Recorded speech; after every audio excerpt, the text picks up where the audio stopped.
కథలెన్నో చెప్పారు, కవితల్ని రాశారు, కాలాలు దాటారు, యుద్ధాలు చేశారు. ప్రేమలో తప్పు లేదు, ప్రేమలో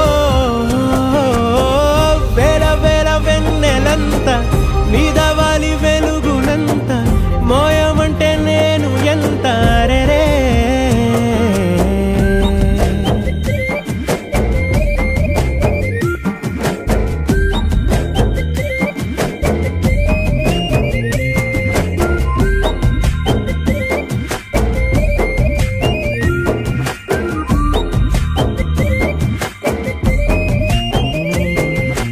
ఆకాశం తాకాలి అని ఉందా, నాతో రా చూపిస్తా